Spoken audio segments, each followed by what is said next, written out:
देखिए सी ईयर, समझ गए? आप क्लास 11th में क्या निकालते थे?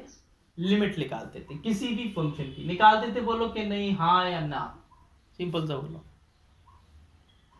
लिमिट निकालते वक्त आप एक काम करते थे, दो तरीके से लिमिट निकालते थे। अगर दोनों इक्वल आती थी तब आप बोलते थे लिमिट एग्जिस्ट करती है। आप निकालते थे, लेफ्ट हैंड लिमिट भी निकालते थे और आप निकालते थे राइट हैंड भी। इसको बोलते थे एल एच एल, इसको बोलते थे आर एच एल। अगर दोनों लिमिट की वैल्यू इक्वल आ जाती थी, दोनों लिमिट की वैल्यू इक्वल आ जाती थी, तब आप बोलते थे कि लिमिट एग्जिस्ट करती है। कॉन्टिन्यूटी में बस एक थोड़ी सी चीज बढ़ गई है, लिमिट इक्वल आनी चाहिए, साथ में फंक्शन पे वैल्यू भी क्या आनी चाहिए? इक्वल आनी चाहिए। जो लिमिट की वैल्यू आ रही है वही फंक्शन की आनी चाहिए, जो लिमिट पर वैल्यू आ रही है वही फंक्शन पे आनी चाहिए। समझ गए ना? लिमिट की जो वैल्यू आ रही है वही फंक्शन पे आनी चाहिए। जैसे ध्यान से देखना, इसको इरेज कर रहा हूं मैं। कल हमें याद दिलवा देना कि हमने कहां पर छोड़ा, तो हमें याद रहेगा कि, ठीक है? ध्यान से समझना। जैसे अभी हाल मैंने एक ग्राफ बनवाया, मैंने बोला वो 1 देगा, वो क्या देगा? 1 देगा जब x क्या ना हो, 0 के इक्वल ना हो, और 2 देगा जब वो क्या हो, 0 के इक्वल हो। समझ गए? अब देखो बेटा,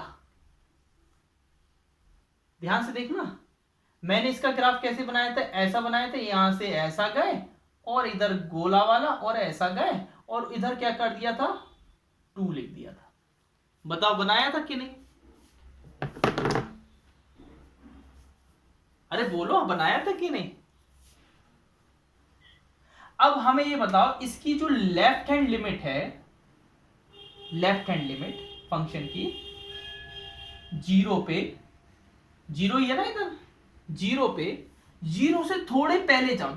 लेफ्ट हैंड माने पहले, थोड़े पहले, थोड़े पहले मतलब थोड़े पहले, बिल्कुल थोड़े पहले, कि वो थोड़ा थोड़ा कुछ भी ना हो, है ना, इतना पहले, मतलब वो 0 के बराबर ही हो लेकिन बहुत थोड़े पहले जाना है, जस्ट थोड़े पहले।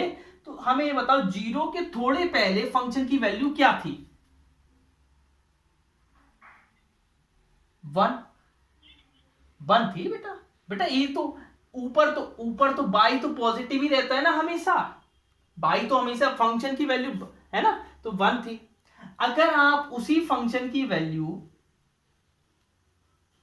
0 पॉजिटिव, अब आप 0 से थोड़े बाद जाओ, थोड़े बाद, तो फंक्शन की वैल्यू क्या है? तब भी 1 है। लेकिन आप फंक्शन पे 0 पे देखो तो वैल्यू क्या है?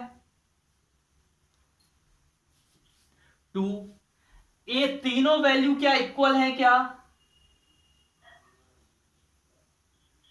इसलिए फंक्शन ये क्या है? डिसकंटिन्यूअस। इसलिए फंक्शन क्या है? डिसकंटिन्यूअस। फंक्शन कंटिन्यूअस कब होता है? जब लिमिट की वैल्यू और फंक्शन की वैल्यू इक्वल हो, लिमिट की वैल्यू और फंक्शन की वैल्यू इक्वल हो। अब लिमिट की वैल्यू की बात करें तो लिमिट में भी क्या होता है? राइट हैंड लिमिट और लेफ्ट हैंड लिमिट इक्वल होनी चाहिए, तभी लिमिट की वैल्यू क्या होती है? एग्जिस्ट करती है। समझ रहे? मैंने क्या बोला? फंक्शन की वैल्यू और लिमिट की वैल्यू इक्वल होगी तभी फंक्शन क्या होता है? कॉन्टिन्यूअस होता है। अंडरस्टैंड कि नहीं? और लिमिट की वैल्यू जब भी इक्वल होगी, जब भी एग्जिस्ट करेगी, जब आप उसकी लेफ्ट हैंड लिमिट और राइट हैंड लिमिट क्या हो? इक्वल हो। दिमाग में बैठा लो, बैठा लो। जब ये तीनों चीज इक्वल होंगी, मतलब जब ये तीनों चीज इक्वल होंगी तभी फंक्शन की वैल्यू क्या करेगी? एग्जिस्ट करेगी। अदर मतलब फंक्शन क्या होगा, कॉन्टिन्यूअस होगा, अदरवाइज फंक्शन हमेशा क्या होगा, डिसकंटिन्यूअस होगा। Got it? अरे गॉट इट कि नहीं आया?